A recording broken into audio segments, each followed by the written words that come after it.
What's up everyone? So today I'm going to show you how to get this add-on right here at my main home screen and all these columns. I'm going to walk you through each column one by one and also how I use them. And we'll go from the very beginning. But before we even start, make sure you watch my entire Anki playlist up there because I have a bunch of Anki videos and I really am passionate about this. So let me know what you think about those if you don't already know Anki. And aside from that, another big caveat is this is Anki 2.0, so I don't use Anki 2.1, so your screen may look a bit different if you have Anki 2.0 with this add-on, but what I'm about to describe is going to be Anki 2.0, not 2.1. All right, let's get to the video.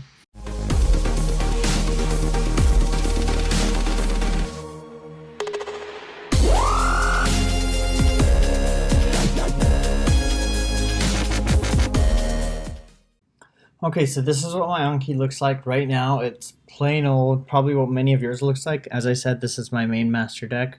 I have quite a day cut out for me today because as you'll see, there's a lot that I'm going to need to be studying tomorrow, 1,100 cards. But point being, let's go from this to what you just saw at the beginning of the video. First thing you're going to do is click the link below and go to this website. This website has the add-on. It's called Enhanced Main Window. I'm going to go ahead and copy this code, go to Tools, Add-ons, Browse and Install, copy and paste that code, press OK, and now it'll say, download successful, please restart Anki. And so I'm going to exit out and come back in. And I'm going to just skip to the part where I come back in because this might take a while. All right. So now I have reopened my Anki and this is the way it looks. Again, I have Anki 2.0, so this is very important for you to know because if you have 2.1 it may look different. I have stuck to 2.0 for a while now. I'm pretty comfortable with it. I don't feel the need to change. But now you'll see that this is what the new Anki looks like. And I'll go through each of these pages, each of these columns, sorry. This first column tells me how many cards I'm learning. So a learning card is basically a card that you started but have not finished. So for example, in general pediatrics, there's two cards right here that I looked at and then I pressed again, but then I didn't get back to. So that's what it means by learning. You're in the process of learning them. Now let's go back. Second college is the number of cards that are due. For Anki, every day, there's going to be a certain number of cards that you have to do again to review for that day. And you'll see here that I have 1,098, but these are all then broken down by the number of subdecks I have. The third column is new cards. New cards are cards that I've added, basically that I have not seen yet. These are cards that I actually made today because I was on my IM rotation and I had a bunch of questions about troponin because apparently troponin C is not used as a cardiac biomarker, but troponin I and I believe troponin T are. So point being, I made a bunch of new cards for those, and you'll see that 30 of those cards are total. 20 of those I put in my clerkship deck, which is what I do and see in the hospital. 10 of those I put into my master sketchy deck, which is more USMLE Step 1 related content. Buried cards, I believe buried cards are cards that you say you don't want to see today and you kind of put them at the bottom of the deck and you don't see them until the very end because you're like, maybe I'll get to them, maybe I won't. But point is, I usually don't bury cards. If anything, I'll suspend cards. So what does suspending cards mean? Suspended cards are cards that you pretty much made, but then you're like, I don't ever want to see this card again, and maybe once I get to cover this topic, then I'll unsuspend that card. So in my whole one legend deck, which has, I think, 15,000 cards about, or let's see, I think, yeah, 15,500 cards. I have about 183 suspended cards. Sometimes I'll suspend a card because I'll realize it's not relevant. Sometimes I'll suspend a card because I've made it, but then when I look back on it, it's too confusing. Point being, I suspend cards every now and then, but 183 out of 15,000 is still a pretty small percent. But the good part is this tells me exactly where my suspended cards are. And if I have a deck that has a lot of suspended cards, I kind of look at that as a red flag of like, is this deck is even that helpful? But you'll see here that I don't. Okay. The next one is total cards in the deck. So this first number is the total number of cards in the deck. And so it tells you, again, as I said, I have about 15,000 cards. And how many of them have notes. So when you create a card, let me show you, for example. When you create a card, let's say I press add, you're going to see that there's an extra column here. So basically that would imply that there's a note added on to this original flashcard. It said how many chromosomes do humans have? And then I can do this usually.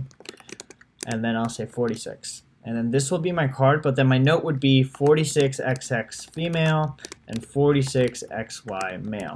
This would be a card with a note. This would be a card without a note. So the point being, most of my cards have notes. And I mean, for me, that's very helpful because, as I said, I learned by, doing the card and then referring to the notes for additional information. And if you want insight into that, just go ahead and watch any of my old Anki videos. All right. And then today is basically just the number of cards that I'm going to see today. It adds up pretty much, I think, these 3 columns. But, I mean, I don't know why it's not exactly accurate because I know it doesn't add up. But, yeah, I don't use this column all that much. So we'll skip past it. The number of mature cards is the number of mature cards that are remaining in the deck. So I think it takes these cards out of calculation. And the reason this is important is because if you go to this deck and you analyze it by clicking this icon in the upper right, you'll see that the number of mature cards is actually 12,358. Right here, it says right here too. But then when you go out, what it actually says is 12,052. So what it does is the cards that you're doing today, it actually takes out from that calculation. So the number of cards that remain in the deck, it tells you how many of those are mature. And then of the ones that you do today, it will dynamically add to the mature pile or the young pile based on how well or how badly you do on them. Same thing with the young. This doesn't line up exactly with the number of young cards in the deck because I think the number of young cards are 3,214, but that's because I think a majority of the cards in here are going to be young because that's why I'm doing them. So I think this is probably excluding the number of cards that I have, and then basically these are going to be the cards that I do today, and as I finish them, it'll get added to the mature or young pile. Now let me tell you how I use this information to guide what I'm going to do. Usually I will do the cards that have first of all, the most recent material first. So my clerkships always go first, and specifically I always go in order. So I do the whole clerkships deck, and it usually just goes from pediatrics to internal medicine to OB. Sometimes I'll do internal medicine first because it's the most relevant right now, but it all just depends on time. So I almost always do any deck that has new information. You'll see internal medicine has a lot of new review cards because I've been adding the most stuff to my internal medicine deck. These other decks I'm not adding to anymore because I'm not on that clerkship. So I would do internal medicine first. Then maybe I'll do the rest of these, but I would still prioritize my clerkship deck over my preclinical deck. And more importantly, I would also make sure I do my review cards before I do my new cards because review cards are really important because if you miss a couple days of reviews, that's way more detrimental to you than if you miss a couple days of new cards. Because if you happen to have a day where you're free, you can do a bunch of new cards at once. So point being, I do my most recent deck first, and then I'll do my general clerkship deck, and then I will actually do my whole master sketchy deck because that's my USMLE deck, and I think that's more important, and you'll see that that has a lot more reviews. And I just do that whole deck at once. And I don't really break that one up into different places. So point being, this is kind of a great add-on. It really breaks things down for you. It tells you where all your cards are, how many are suspended, how many reviews you want to do today. It gives you a gauge of how fast. It means if you do Anki a lot, you'll have a gauge of how fast you go. So having this add-on is really nice because it will really break down like, okay, most of my cards today are going to be young, so it might take me a little bit longer. Most of my cards today are going to be mature potentially, so it might take me a little bit less. For example, in this deck, you'll notice that I have 81% mature cards. So these two decks, this 81 and 83% mature, they take me much less time than this deck would. Similarly, these two decks, I believe my internal medicine, only 4 cards are mature because I have so many cards that are new and young that I actually have to mature them first.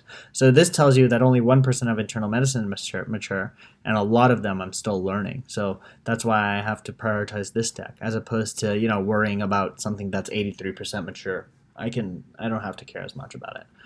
So point being, this is a really good statistical add-on tool. I highly encourage all of you to get it. Let me know if you have any questions, and I'll see you in the next video. Thanks for watching.